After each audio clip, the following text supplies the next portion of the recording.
Yeah, and I think that's a fantastic question, and it definitely gets at the heart of the matter. And I hope that at the beginning of my introduction, when I said if what we're talking about is practical ethics, we agree on the vast majority of the resolution, which I think is fantastic. Beyond that, what we don't agree on is it ever ethical to eat animals' corpses, which is what you're eating. And that's where I go to. How do we get there? Well, right, it is how we get there. So how do you transform people? How do you get from being the beef-eating shirt meat haters to somebody who is more reasonable about their position on meat and food? Well, exactly. I'm sorry. That is actually where I was trying to segue to. No problem. 97% of Americans, including the beef eaters, including my uncles and aunts who hunt, including everybody, 97% of Americans, when they were polled by Gallup in April, said they support laws to protect animals from cruelty to animals.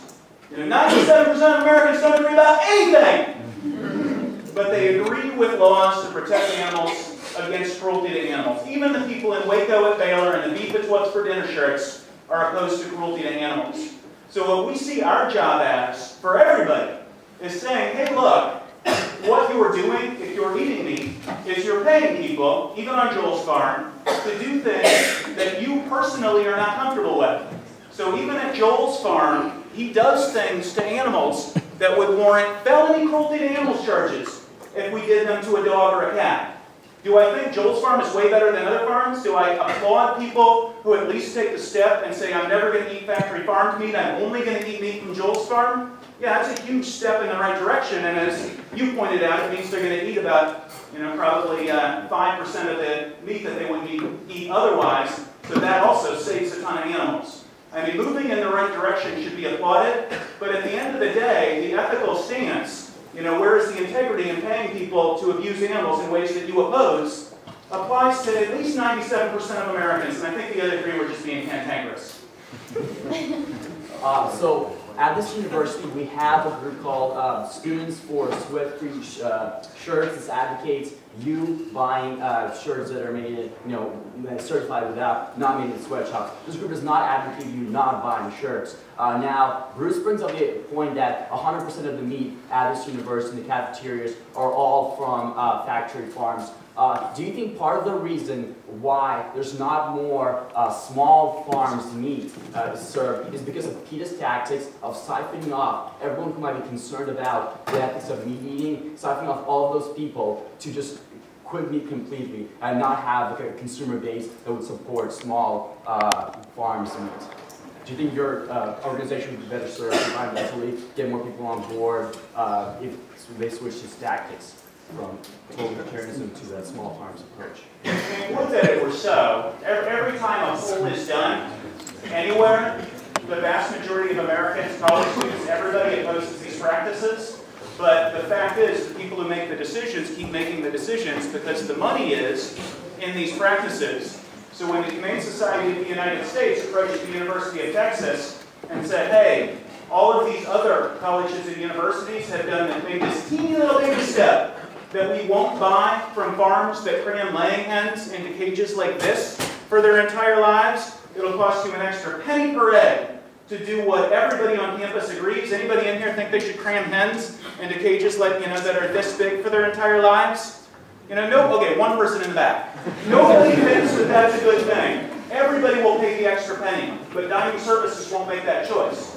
And that's really just because the economics are in abuse. It's, a lot of people are going vegetarian, but even the people who aren't going vegetarian, they don't want to see the cruelty. They'll pay the extra not for the cruelty, but the people at the end of the line won't make those decisions, sadly. And agribusiness is uber powerful, and so Congress isn't making changes either. I'll leave you with that.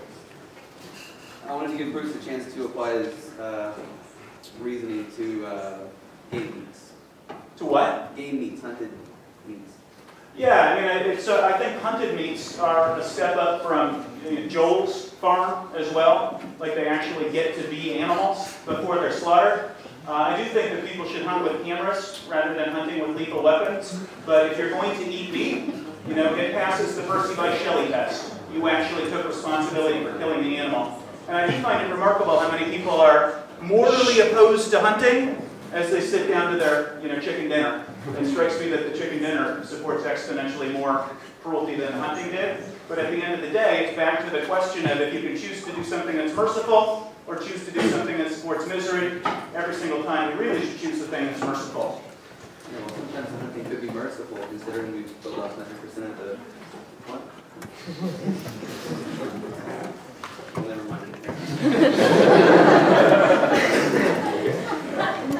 This is for Kitty and Drew. You came up with this whole philosophical argument of it's a natural part of human nature, that domination is part of human nature, and so therefore humans are inherently superior to animals. That wasn't what I was trying to say. Okay. I was trying to say that animals kill each other in the wild. But don't you think also that this whole notion of domination has contributed a lot to the environmental problems that we have, like us I trying think to us thinking dominate the world nature? belongs to us and it's our object is the problem. When we say think about it in terms of that we're necessarily a dominating people or species, it's not that we're the only one and that we control the cycles of the earth via our domination. It's that our domination is a part of interlocking cyclical processes where we dominate things and they dominate us. We're all dependent on each other. And part of that involves us eating things, bringing them into existence via our eating them, and a relationship that recognizes that we're always going to have to dominate. We're going to have to rip things out of the ground, kill things, raise trees for a specific food purpose. We're obviously going to have to instrumentalize nature in some way, but we do it in a way that respects that we are just as dependent on those things as they are on us. Like Bruce makes a really good point when he says that we shouldn't do things that we're not willing to do ourselves. Like that may be a way of respecting our food. It's just if you wouldn't be willing to kill it yourself, you probably should not eat it. But then, like he pointed out, there are people that are willing to kill their food, and that doesn't necessarily make Orange shirt. Yeah, I'm a hunter, and I was raised to believe that, and I still do, that killing an animal is worth me and my family getting a meal. And you don't believe that. You think that that's ethically wrong. So what I want to ask you is, what is an animal's worth? Is it worth a human life? How far are we taking it? I think this gets at some pretty heady principles. I'm a Roman Catholic, so the way I see it, we're supposed to be God's stewards on earth. And that means, really in a big way, for me, back to the mercy-misery question, it seems to me that ethical people, when we have a choice between mercy and misery, we choose mercy. Compassion and cruelty, we choose compassion every single time. If it gets to a point at which it's you or the animal, obviously you take out the animal. If it's you or another person, you're morally justified in taking out the other person. But when it's the situation that we find ourselves in now, where we can all easily eat plant-based foods, no skin off our nose, will actually be healthier, why not do it?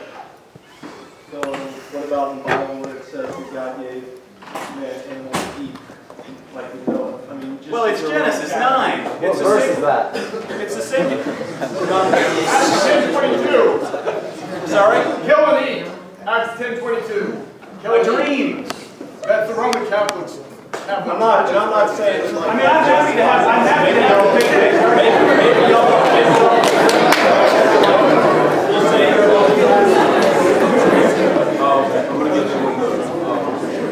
I just want to say the reason I adopted a vegetarian diet in the first place was faith-based. And the reason I came to PETA in the first place was faith-based. And the arguments for Christian vegetarianism are stronger than the arguments for secular vegetarianism. The argument for compassion and mercy is unassailable, it seems to me, for Christians especially. I completely agree, because I think humans are much worth way more. Regardless, it's not. This isn't a debate between humans and animals. And in fact, the environment and global poverty, human issues, are on the side of veganism, right? So, it's humans, it's animals, it's both. We should be leading lives of integrity and compassion, and that means, I think, vegetarianism. My question's for Bruce, but feel free to jump in. All the examples given on both sides of the presentation were about land-based animals who were bred for their meat consumption. And so I was wondering how you respond to animals who were captured from their habitat, for example, shrimp who lack the central nervous system, and what the cruelty ramifications of eating shrimp would be.